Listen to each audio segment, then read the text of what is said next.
titre résume un contenu d'ouvrage et une volonté d'écrire. Pendant des années, j'ai envoyé des viatiques au quotidien et les vendredis à mes proches. Et il se trouvait qu'avec leur téléphone, ils perdaient les textes. Il se trouve aussi que, en réalité, moi-même, j'avais besoin de retrouver certains textes et je les retrouvais plus. Et à un moment, il faut passer du virtuel à la réalité. Il fallait aller rencontrer ces gens-là et qui reprenaient les viatiques à leur compte. Donc c'est pourquoi j'ai compilé une partie des viatiques, il en reste beaucoup plus, pour sortir ce livre-là. Maintenant le titre, Viatique pour se muscler la tête, parce qu'on est dans un pays où, quand on se muscle le corps, on peut avoir de l'argent. Mais les conflits que nous vivons, les difficultés au quotidien que nous avons, les souffrances psychologiques que nous avons, ce sont des souffrances pendant lesquelles nous sommes seuls et après nous sommes seuls. Et si on n'a pas une tête bien faite, si on n'est pas équilibré au Sénégal, si on ne sait pas résister aux assauts des souffrances et des médisances, on ne peut pas être équilibré. Donc se muscler la tête, c'est aller chercher le savoir. Se muscler la tête, c'est aller chercher la sérénité nécessaire. C'est aussi avoir les attitudes positives pour vivre en communauté. Donc c'est ça l'objectif de ce livre-là. Mais dans ce livre, j'aborde quatre choses. Ce qu'on appelle les ressources mentales. Il y a une partie qui est réservée à des personnes comme moi qui n'ont jamais de conseiller, qui dans la solitude ont besoin de dialoguer. Il y a une partie qui s'appelle la citoyenneté active. Comment vivre en communauté, mais comment être un citoyen debout. Et il y a une dernière partie qui met en valeur les paroles traditionnelles. Donc j'aborde 4 thèmes. Comment être équilibré, définir sa vie, avoir un cap. Le deuxième thème, c'est comment, face à l'échec, comprendre que chaque échec est une porte vers la réussite. Comment ne pas abdiquer. Et le troisième grand thème, c'est exister par les autres et exister pour les autres. Mais ce thème est lié à un autre sous-thème, apprendre qu'en détruisant l'autre, on s'autodétruit. Et que l'humain et l'humanité ne fondent que la conscience positive. Mais je suis écrivain, ce livre est mon 14e. Ce livre est mon 14e livre, ce n'est pas mon premier livre. J'ai écrit des livres de contes, j'ai écrit des pièces de théâtre, j'ai écrit des recherches sur le patrimoine, mais il me restait à traduire les émissions et les vidéos que je fais à la télé en livre. Parce que les vidéos, on peut les monter.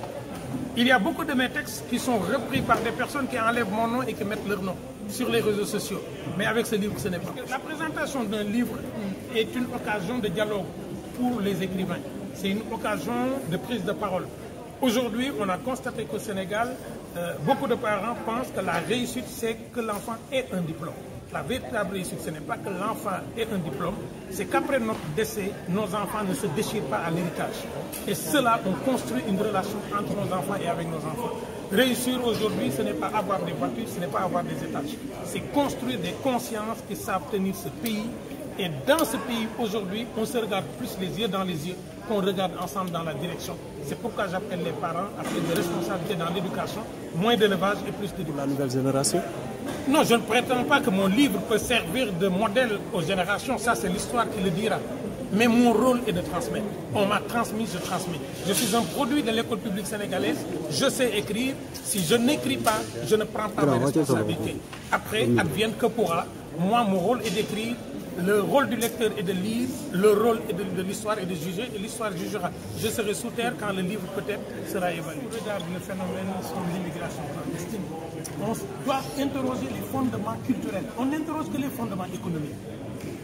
Quand quelqu'un entend tous les jours dire l'autre a voyagé parce que sa mère a travaillé dans la maison, sa mère va lui dire non, je ne sais pas travailler, j'ai besoin d'un enfant qui voyage. Okay, le discours est extrêmement violent pour ceux qui n'ont rien dans ce pays. Les causes économiques doivent être interrogées, mais les causes culturelles du voyage doivent être interrogées. Nous sommes un peuple de voyageurs. La véritable question, c'est quelle est notre responsabilité.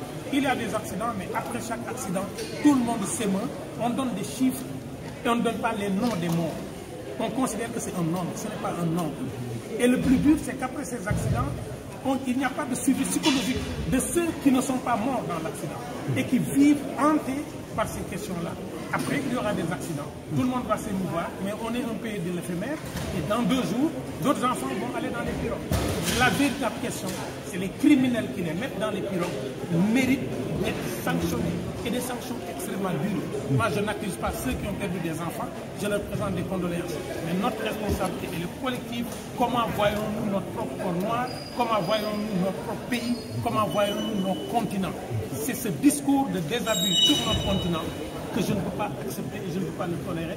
Ce pays n'est pas un pays de misère, l'Afrique n'est pas une terre de misère, c'est dur, c'est compliqué pour les gens, mais le discours culturel doit être interrogé. Les gens ne voyagent pas juste parce qu'ils n'ont rien, ils voyagent parce que voyager signifie aussi quelque chose.